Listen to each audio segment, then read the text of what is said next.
Welcome to the latest installment of the AST Journal Club series. Today's session is on the Nature Immunology article, CD4 positive T-cell immunity is dependent on an intrinsic stem-like program. This session is sponsored by the AST's community of transplant scientists. In a moment, I will turn the session over to our moderator, Dr. Miguel Fribourg from the Icahn School of Medicine at Mount Sinai in New York City. Before we begin the main presentation, we do have a few housekeeping notes to help you engage with today's session. There is currently a viewership polling question displayed for the audience. Please take a moment to answer this question while we finish the remaining announcements. If you have a question for our panelists during the Journal Club, we encourage you to participate by using the Q&A button in your Zoom webinar panel.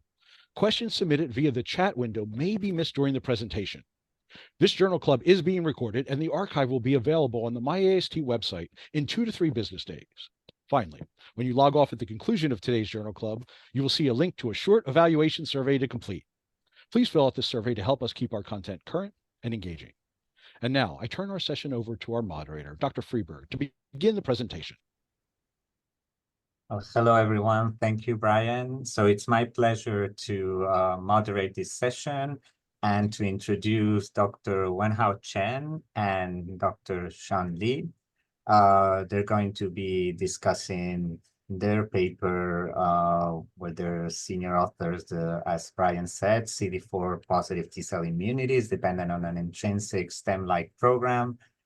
Dr. Wenhao Chen did his PhD at University of Toronto, and together with Dr. Xian Li, they're both currently at the Houston Methodist Hospital, and they're also associated or affiliated with the Weill Cornell Medicine Medical College. I think their work is really outstanding. It addresses a question that I think it's very important for us in transplant, and this is the mechanisms that sustain or tolerize alloreactive T cells. This is a key question that drives a lot of the research in our community, and they have a really interesting take on this, and I'm sure there's going to be a really great discussion. So without further ado, I just want to give the floor to Dr. Wenhao Chen. Thank you for being here. Thank you very much, Dr. Fribourg, for the nice introduction. And also thanks the COTS community to provide this opportunity to share our recent research to understand how T-cell mediated transplant rejection.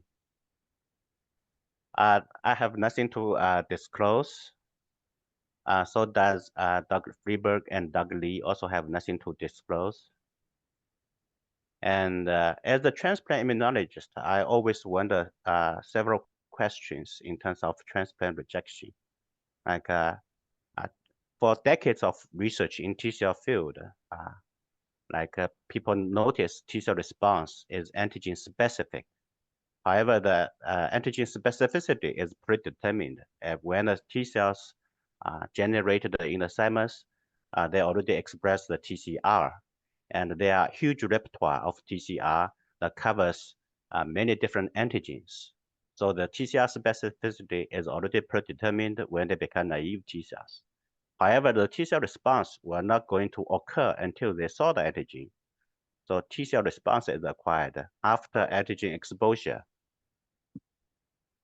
So also extensive study then how T cell become activated. Of course, the activation of T cells required the MHC restriction. MHC present the antigen to T cells through the TCR. Not only the TCR, the T cell activation also requires co-stimulation and the cytokine receptors. Those fundamental discoveries really make our understanding to a high level that T cell activation and the T cell expansion and how to target the T cell activation signal and prevent their proliferation, such as the FK506 inhibiting the T cell signal, calcineurin, and rapamycin inhibiting the mTOR. All those are great immunosuppressive drugs that can make a transplantation become a reality. However, there are still gaps in our understanding. like we know that although the short-term graft survival can be significantly improved during the last decades or 2 decades, however, the long-term graft survival still limited, and the graft rejection is still a major reason for the loss of graft in long term. So this brings a question that since organ transplantation with many antigens, all alloreactive cells should be activated, but how alloreactive T cells in the recipients that always persists, must have immunosuppressive drug to control them all the time. So how the immune response are sustained is a question that is not really fully understand. Since we are transplant immunologists, always using mouse model to study T cell response. In the mouse model, heart transplantation, kidney transplantation in mouse model, those models CD4 play a major role. The early work in year 1995, people using depleting antibody, depleted CD4 or CD8 T cells, and find that the depleting CD4 T cell can prevent kidney allo transplant rejection in rats. Depleting CD8 do not have such effect. Then I showed here a JEM paper published 1 year later after that work. They because the available of CD4 knockout and CD8 knockout mice, then they find that heart allograft from B6 background are accepted or tolerated in the CD4 knockout Barber C mice. However, the B6 heart allograft were accurately rejected in the CD8 knockout Barber C mice. So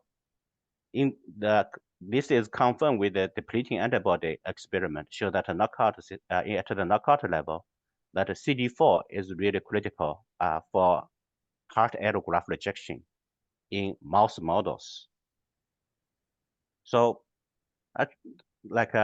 since my PhD study, though, I mainly focus on CD4 T cells because of those pillar study in the early stage.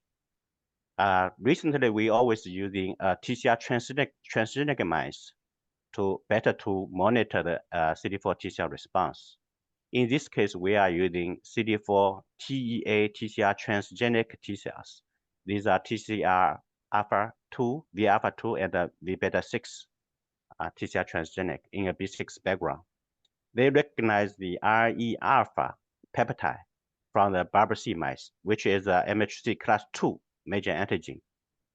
And we're using this system to study the CD4 alloimmunity and published several papers during the last 6 or 7 years. In this study, we was continuously using this allo antigen specific CD4 T cells to track the CD4 changes. And we're using single cell to analyze the state of those TEA cells. I also want to introduce some key molecules involved in this study. The first one is T cell factor 1, TCF1, encoded by a gene called TCF7. TCF1 has been extensively studied in the T cell field. They are critical to control thymus development, T cell thymus development, and of course also control the follicular helper cell differentiation and control the central memory cell generation. In recently, starting possibly from year 2016, from Ahmed's work, show that TCF1 positive CD8 T cells actually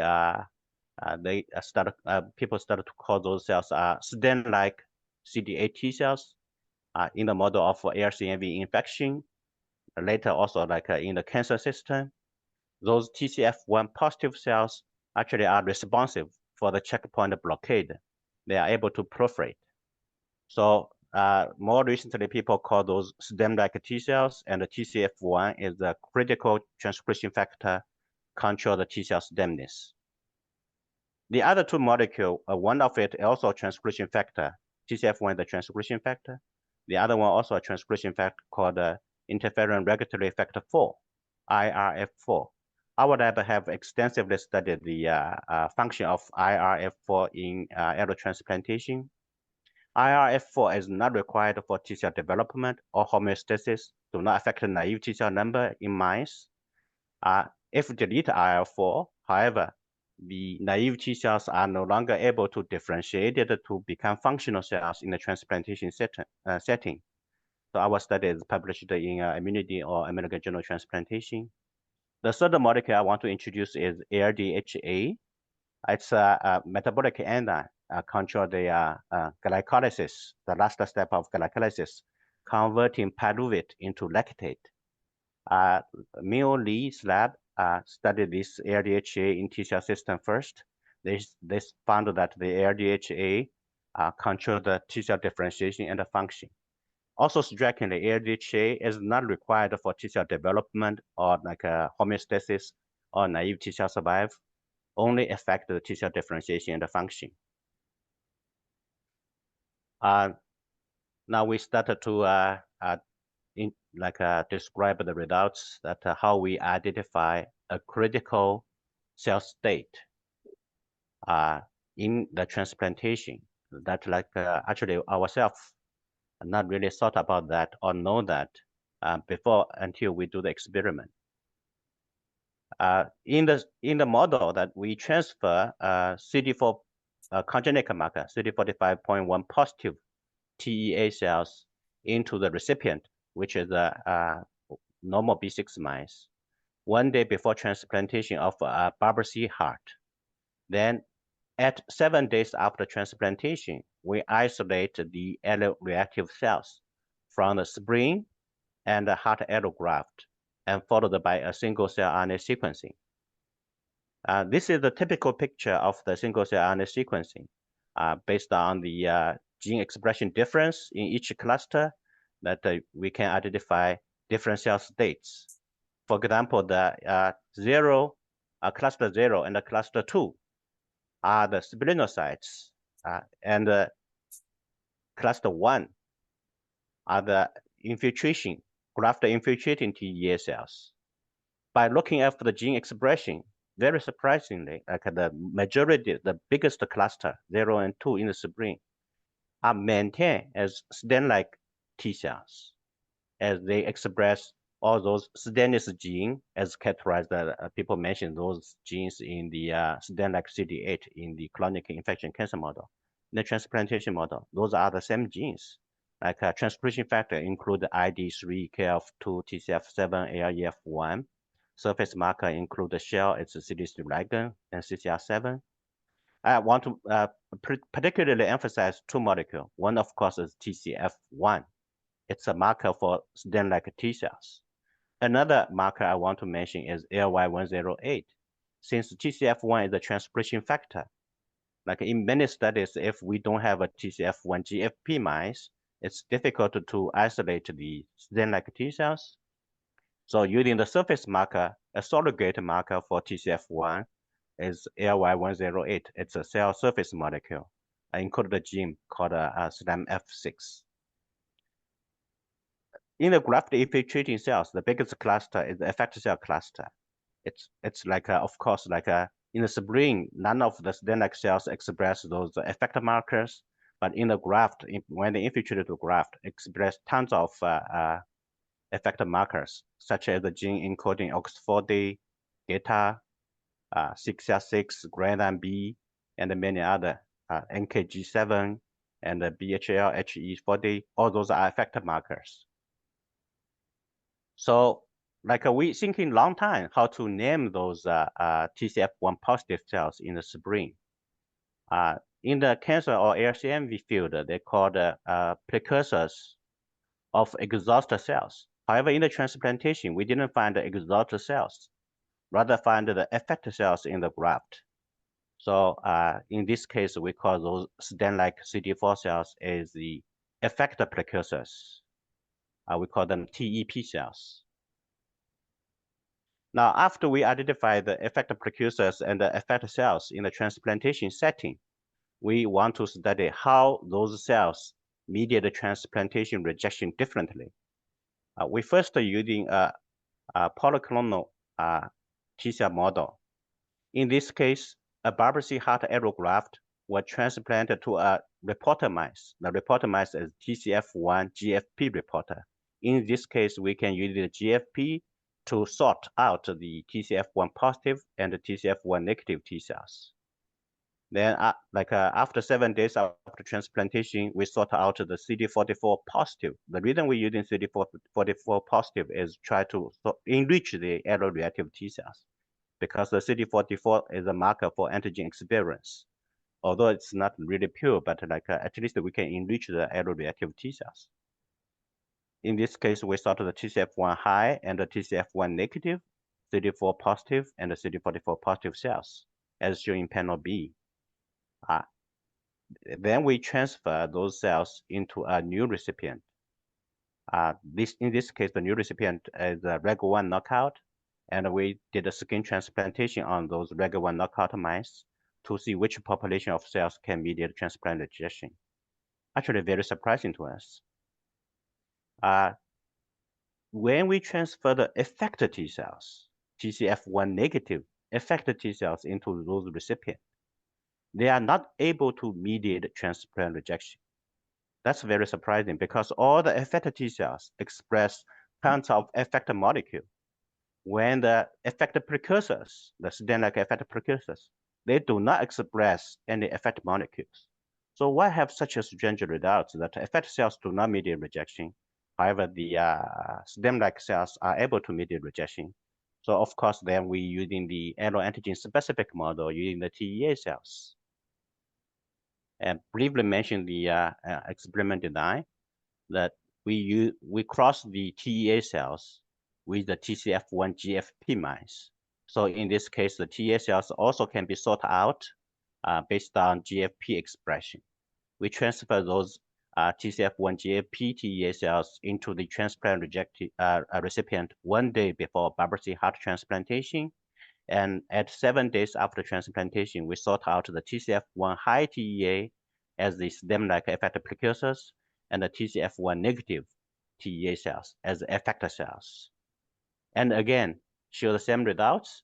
The affected TCF1 negative TEA cells transfer into a REG1 mice. They are not able to reject the Barber-C skin graft in those recipients.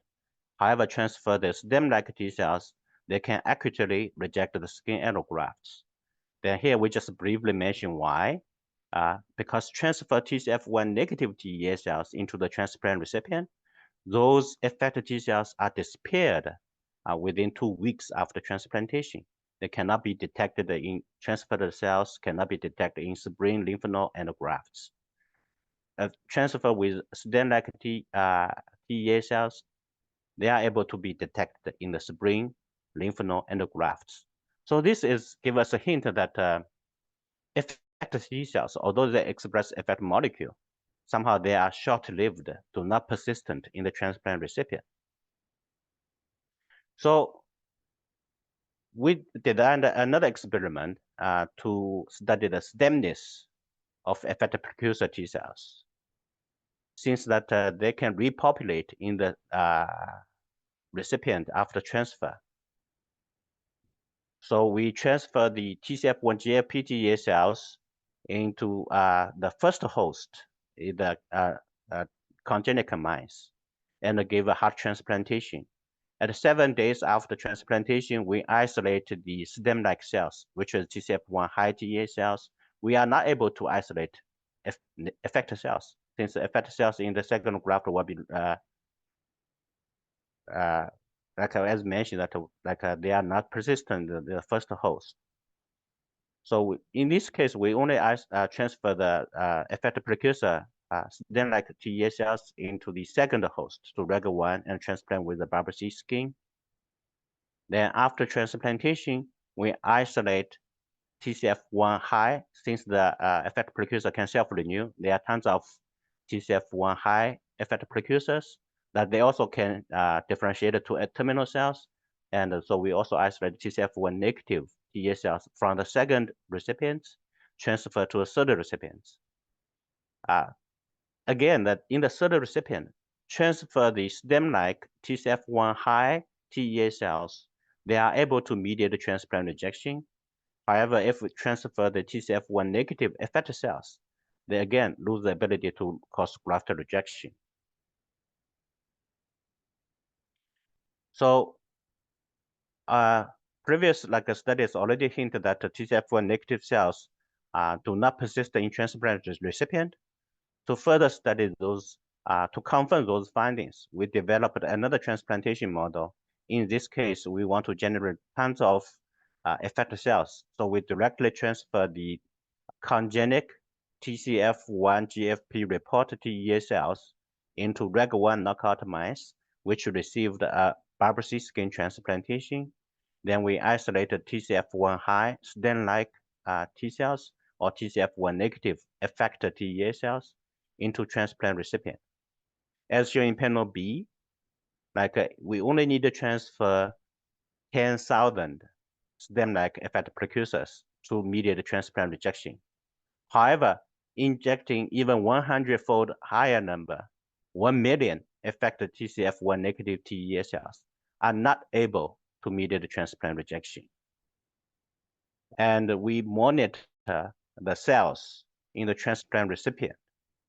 As shown in panel C, if we transfer TCF1 high effector precursor TEA cells, that they can be detected in all tissues that we examined, in different lymph nodes, in graft, in intestine, colon, and in spleen. They all can be found in different locations of the transferred mice. However, even transfer 1 million TCF1 negative effector TEA cells, they are disappeared within 2 weeks in all examined tissue. So this is really indicated that the effector cells, although they express tons of effector molecules, they do not persist in vivo. Panel D shows transfer of stem-like TEA cells that they can self-renew in spleen, adrenal lymph node. They also can differentiate into TCF1 negative effector cells in those tissues, particularly in the graft. Most cells infiltrate to the graft, in this case, are TCF1 negative effector cells. So this study really indicates the stem-like effector precursor have the self-renewability and can act as a source for effector cells continuously in transplant recipients. So why the effector cells do not persistent? That's to understand that we performed a simple in vitro experiment, and we isolated the TCF1 high effector precursors and the TCF1 negative effector TEA cells from the transplant recipient, and followed by in vitro study, stimulated them with the biopsy B6F1 recipient, which have the alloantigen to stimulate those TEA cells. But after 3 days of culture, we found that the TCF1 high effector precursor T cells, they are able to respond to the antigen stimulation and proliferate. This is using CTV label. After proliferating, they will lose CTV dye. However, the effector cells, they lose the ability to proliferate. Stimulated with alloantigen, they do not lose the ability and do not proliferate. Not only that, using like anti-apoptotic marker, it's an apoptosis marker, like active caspase 3 in this case. We can find that TCF1 high cells have low expression for active caspase 3 after stimulation in vitro. However, the TCF1 negative effector cells, they express high levels of active caspase 3. If using a apoptosis pan-apoptotic inhibitor, ZVAD, inhibit apoptosis can reduce the TCF1 negative cells to express the apoptotic marker. Another apoptotic marker is the annexin 5. We found a similar finding. TCF1 negative cells express very low level of annexin 5 in vitro stimulation. However, the TCF1 negative effector cells, after stimulation in vitro, they express high level of annexin 5. Using the apoptotic inhibitor of apoptosis can reduce the antigen 5 expression in those effector cells. So taken together, those studies really show that although effector cells are the major cells infiltrated to the allograft to cause damage, those cells do not persist in transplant recipient, and they are prone to apoptosis and lose the ability to proliferate. So in this case, the stem cell have to serve as the source to continuously generate effector cells to mediate transplant rejection. I also want to introduce two markers. Actually, in the first slides, I already showed that ALY108 is a surrogate marker for TCF1. It's in the mouse system. It's not for human system. Like we tried that ALY108, whether it's a good marker for stem-like cells for human. No, it's not good. But it's in mice, it's a good marker for the surrogate for TCF1. And also mentioned another marker is CXCR6. Like a surface marker represent the effector T cells.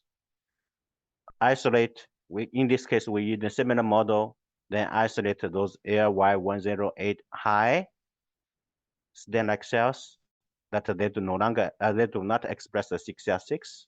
We also isolated the CXCR6 positive, but ALY108 low cells as effector cells in this case. And using TCF1 GFP marker, we really can saw that ALY108 high cells, they express the TCF1.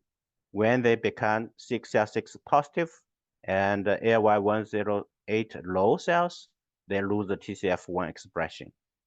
Similarly, if culture those cells in vitro, the ALY108 high effector precursors, they are able to proliferate in the in vitro stimulated with the alloantigen. The CXCR6 positive ALY108 low cells, they are effector cells and also lose the proliferation ability.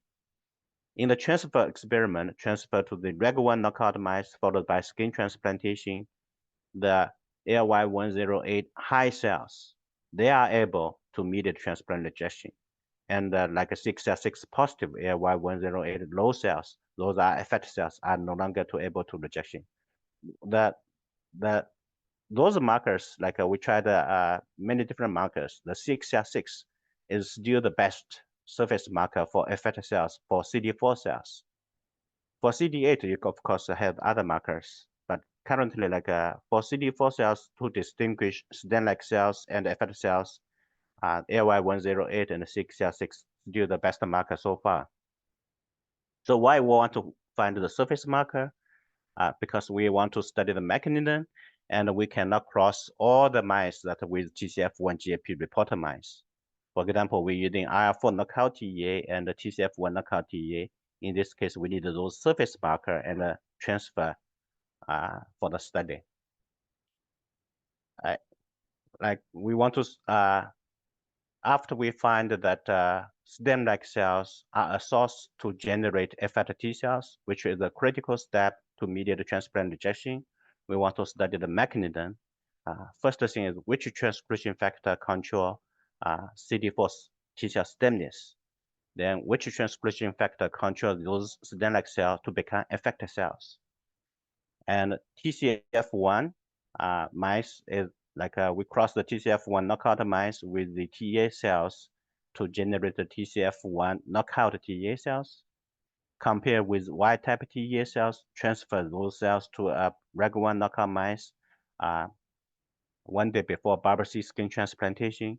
Then we analyze those transferred cells 2 weeks after transplantation and show, as shown in panel B, wild-type T cells show typical stem-like cells and also the CXCR6 positive cells that they started down-regulating ALY108 expression. Strikingly, knockout TCF1 dramatically reduced the frequency of stem-like cells.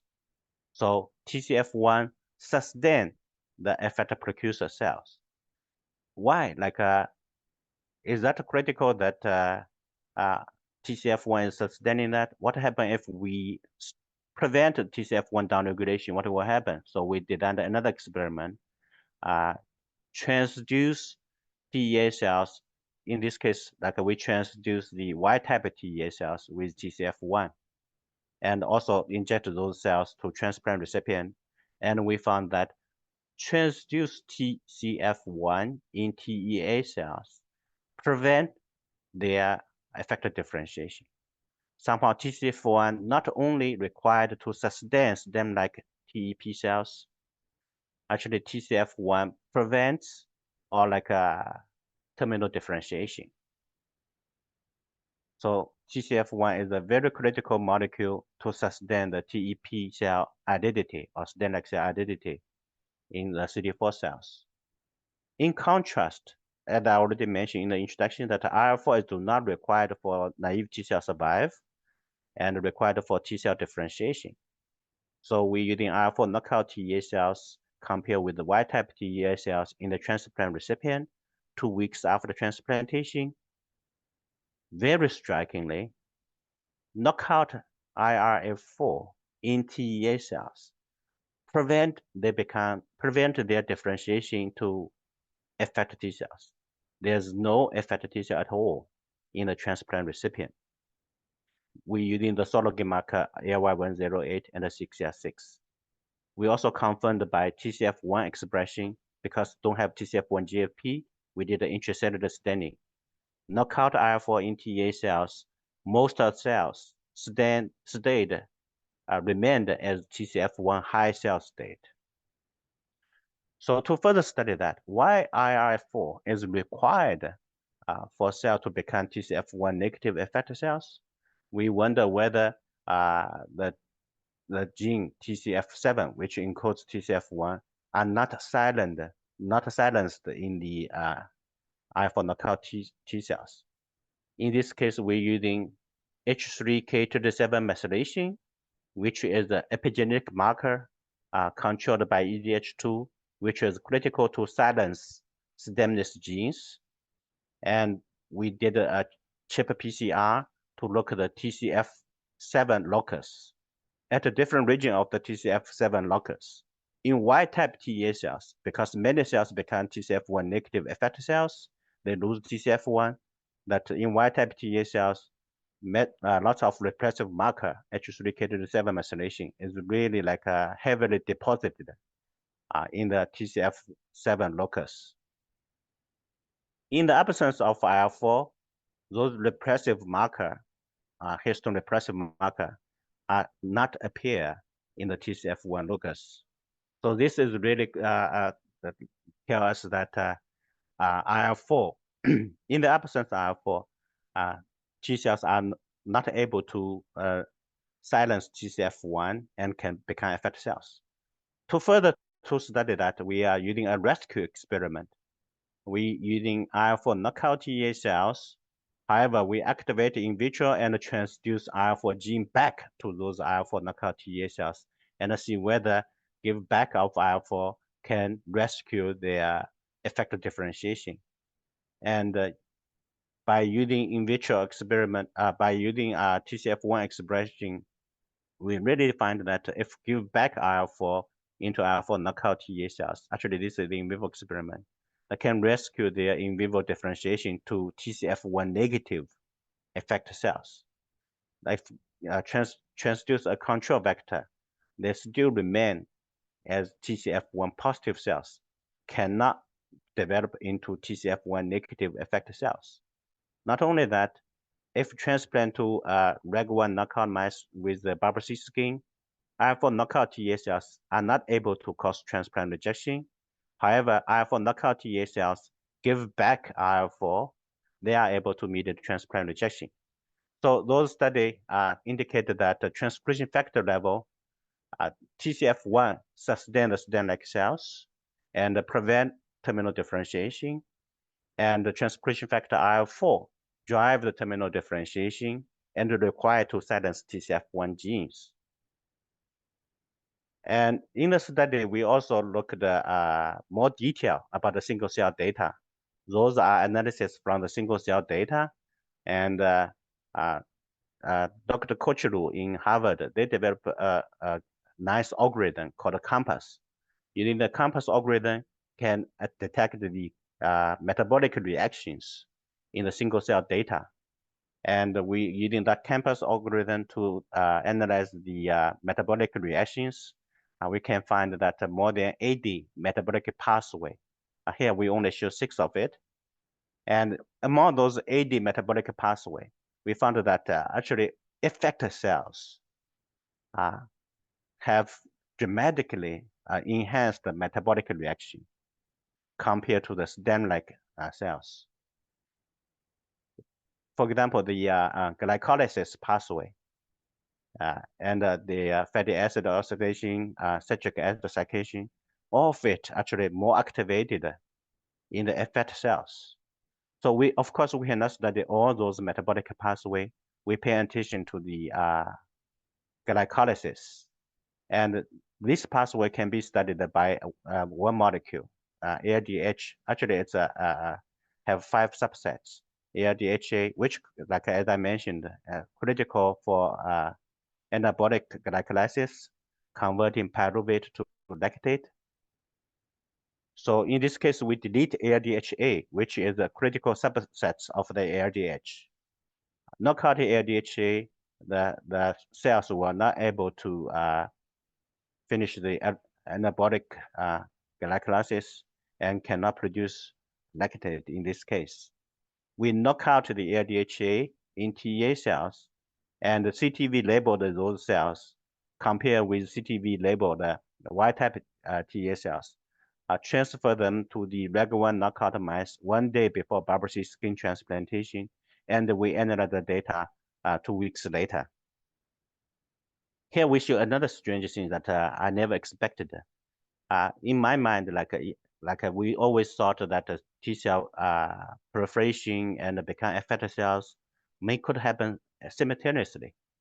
However, when we using CTV label and look at the effector markers, such as producing interferon gamma and expression of the effector marker that we defined CXCR6, and we find that the cell proliferation is then like cell first. They extensively proliferate until that they lose CTV expression. Then they start to express the effector markers, like in Y-type TA cells. And I also mentioned that the stemness marker, until that they heavily proliferated, they lose TCF1 expression and also downregulate ALY108 expression. Knockout ALDHA, the cells still able to proliferate, but they do not able to produce the effect genes like interferon gamma or CXCR6. And they are also not able to downregulate stemness markers, ALY108 and the TCF1. So in this case, similar to IRF4, although one is the metabolic enzyme, one is transcription factor, IRF4 and the ALDHA are critical to drive the differentiation of effector precursors into effector cells. We further using the transplant survival model to confirm our results, using both allogenic and the whole heart transplant in the polyclonal level. ALDHA knockout TA cells in the transplant recipient are not able to mediate transplant rejection, while the Y-type TA cells actively reject the skin allograft in this system. Then using CD4 T system to knock out ALDHA in transplant recipient in B6 background compared to the flux control mice, transplant biopsy heart into those B6 background mice, the control mice actively reject graft within 10 days. However, delete ALDHA in T cells prevents the graft rejection and survive long term. So to conclude our study,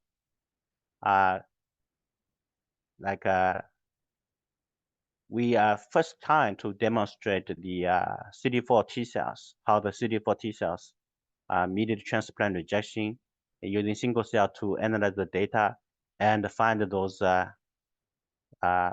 alloreactive T cells. They first extensively proliferate in the secondary lymphoid tissue. as stem-like effector precursors. After extensive proliferating, then they differentiated to short-lived effector cells. Those effector cells go through apoptosis and do not proliferate. So this is a very dynamic process that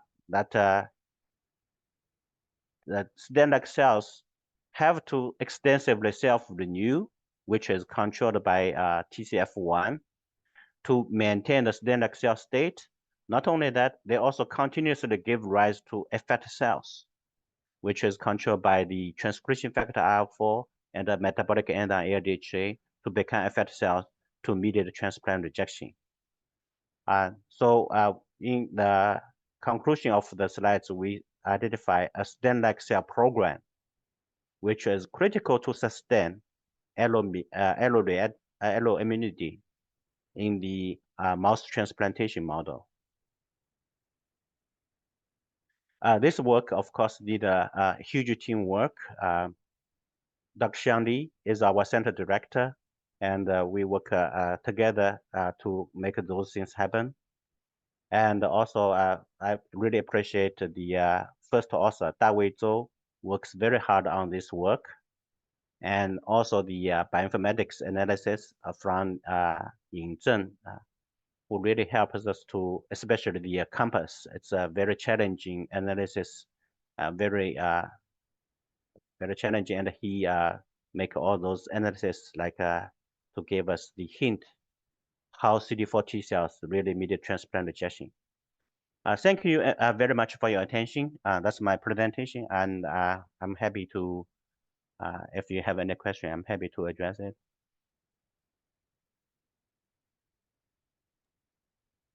So if there are any questions, thank you, Dr. Chen. This was beautiful. If you have any questions, please include them in the chat, and we'll get the discussion going. I'm gonna start.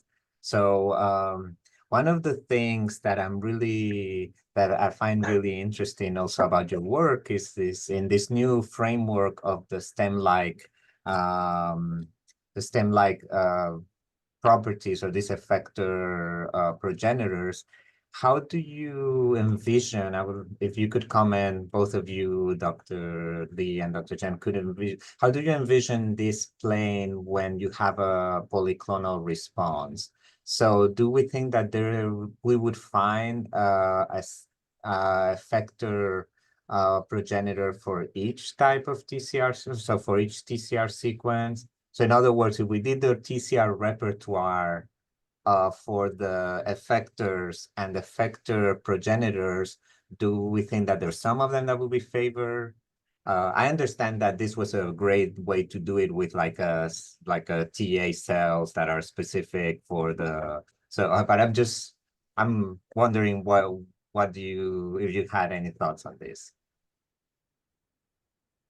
So Xian, you want to you address that first? Okay. You go ahead. Okay. Of course, here is only one TCR transgenic system is used, right.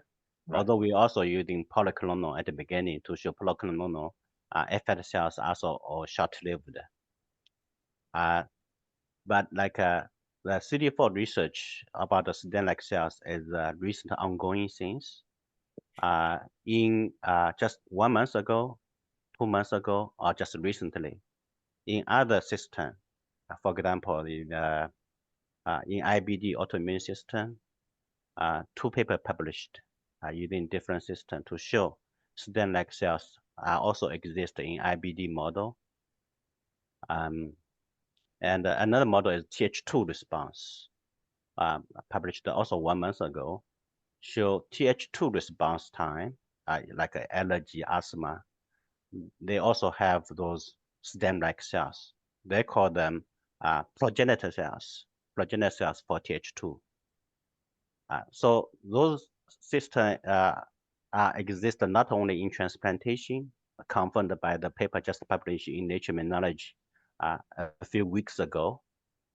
So not only one clone behave like that, many clones behave like that in different models.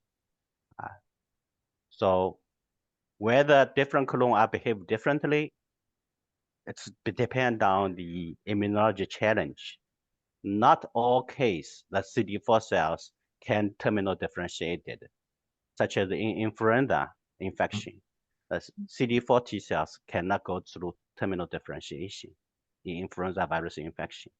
But stem-like cells, as long as they saw the antigen, they will behave like stem-like cells. They will remain TCF1 expression. They will be able to self-renew. So the thing is whether they can become terminal differentiation in different systems, and to what type of terminal cells, especially for CD4 cells. For CD8, it's more straightforward. The CD8 lose TCF1, become terminal exhausted cells or terminal effector cells. But for CD4, the terminal differential cells could be different in different conditions. So yeah, so we can compare, like I believe more and more paper were coming out, not only the recent 3 Nature Immunology paper just published. I believe that in the coming 1 year or 2 years, more CD4 research will going on it in different systems, different TCR transgenic, which system they can go through terminal differentiation, which system they go to what type of terminal differentiation. Certainly will have coming out of for more results. So I don't know whether Xian. Yeah, if I can chip in here, I think the question is related to intraclonal or intraclonal diversity, right? One of the surprises here, Wenhao just presented, is that within the T factor cell population, and they can be partitioned into terminal versus stem-like. And I think this is very interesting. And the model is based on the TEA, right? It's a monoclonal, it's a TCR transgenic. Clearly, the T factors can be partitioned very nicely. But the polyclonal,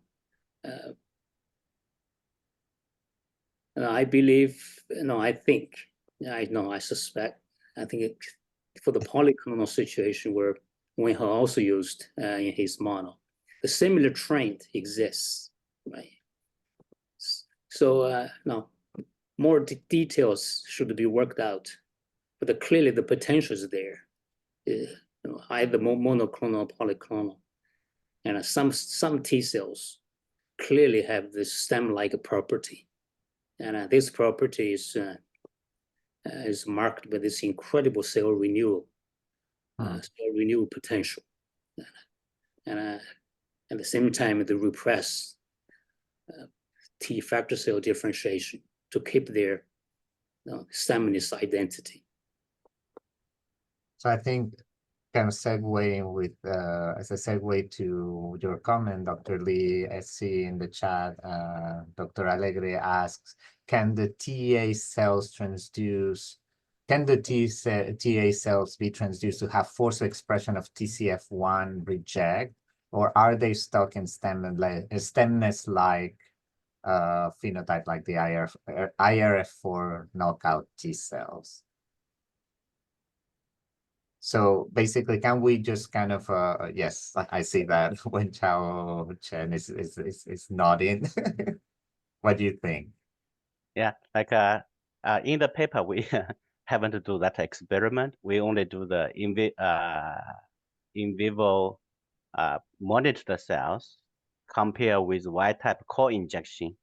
We co-inject the Y-type TEA, transduced with the empty vector, and co-inject the Y-type TEA transduced with the TCF1. In this case, because both cells, both Y-type TEA cells and the IL4 TCF1 transduced cells in the recipient, of course, the graft are rejected. So the suggestion is really good. We should separate, only inject the TCF1 transduced TEA cells, see whether we can prevent the effector differentiation, and then prevent their cross-graft rejection. It's a very good question. Unfortunately, we the fellow used the core transfer model that in the system have both normal Y-type TEA and the TCF1 transduced TEA. The graft, of course, rejected. We don't know that answer yet. We will take that very nice question and consider that. All right. And I see here some questions that I think are, I think maybe we could group them a little bit. So I think it's maybe now that we know that this stem-like phenotype exists or state exists, I think I see that people are wondering where how does this maybe apply? So I see Andrew Wells, Dr. Wells is asking, how do aspects and mechanisms show for alloreactive T cells compared to anti-tumor T cell effector versus memory? And I know that you also have done very interesting work on anti-tumor T cells. So what are your thoughts, Dr. Chen?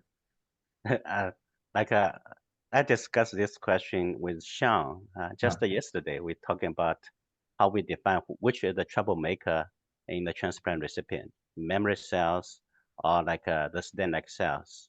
If pre-sensitized, of course, that the memory cell already pre-exist. Those memory cells cause lots of trouble, right? We call them troublemaker if in pre-sensitized the transplant recipient. But if not pre-sensitized, then how the T cell is sustained? In this case, the stem-like cells in the tumor system, initially some people call them memory-like T cells. Nowadays, like less and less people call them memory-like T cells because the antigen persistence, antigen coexist with the stem-like T cells. So now most people prefer call them stem-like T cells or progenitor cells or precursor cells. Right. In this case, how we call them? Do we still call them memory-like, or should we just like stay on similar terminology to the tumor field, call them effector precursors? And both tumor immunology and transplant immunology are tissue inflammation, most cases without infection. So I think that stem-like cells in tumor model and in transplantation model are some kind of similar, resembles each other, but are different. I don't know what Xian have other opinion. I think that's a great question. I think Andrew Wells asked this question: are there similarities or differences between anti-tumor versus transplant rejection? Right. But in the tumor setting, Andrew, is that clearly there's a subset of exhausted T cells. So within these exhausted T cells, and some retain the stem-like features, and you can rescue them, you can push them into effectors. But in the model Wenhao is talking about, and he didn't see the exhausted phenotype. So that's the difference. So that begs the question, the difference between these two settings. And in terms of memory, it's also a good question we discussed yesterday. I think the central memory T cells are very similar to the staminous cells Wenhao just talked about. So here's the challenge for everybody. And how do we define phenotypically, functionally, the staminous stem-like T cells and the central memory T cells, right? But the central memory cells can also quickly give rise to effector cells. So are they the same? Are they different? And how do we define the similarity and differences? And I think this question remains to be addressed in our model system. I think on that note, I think Dr. Chong is asking, and also a question that I also asking myself: do all effector cells have to go through this TCF1 positive state, or can they bypass and differentiate directly into effectors? And then she also asks about Tregs, which of course I'm also very biased to, but any idea how Tregs might work on these two cell states?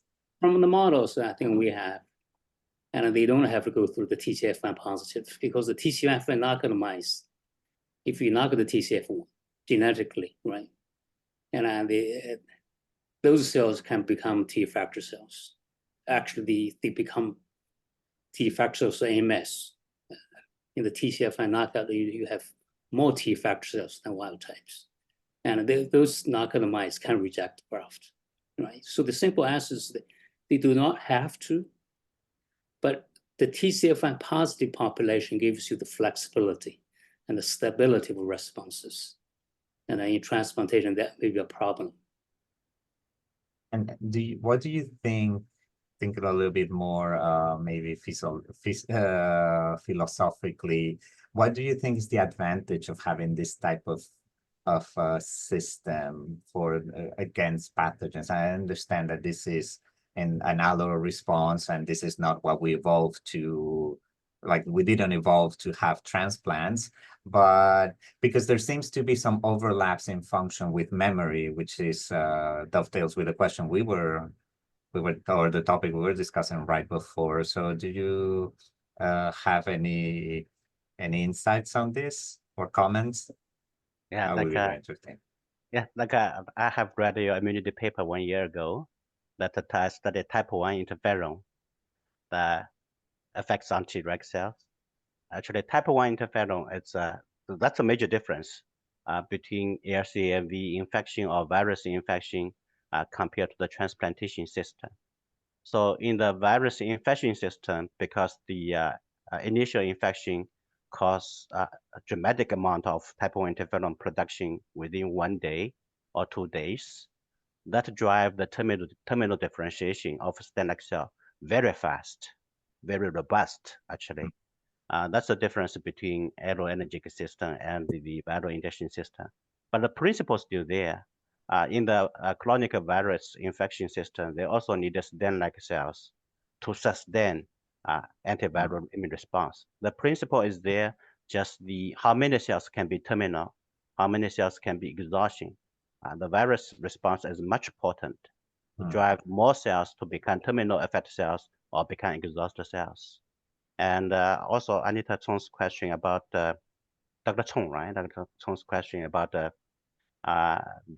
Treg cells, whether also follow this principle, like that somehow the Treg cells, first of all, have very low expression of TCF1, but that does not mean TCF1 do not play a role to sustain Treg cells. I actually have at least 4 papers published in very decent journal show TCF1 also sustain Treg cell stability or survive in the Treg cell system. Yeah, I think just follow this up, Miguel, your philosophical question, right? During this effector response, those that retain TCF1, are they destined to become memory cells? Or their job is just to rise a pool of effector cells, right? Right. That's a very good. That's the question. If they are destined to become memory cells, I think the advantage is protection, long-term protection.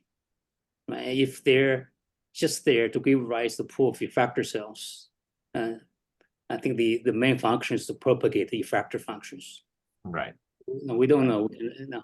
So far, we cannot separate those two questions.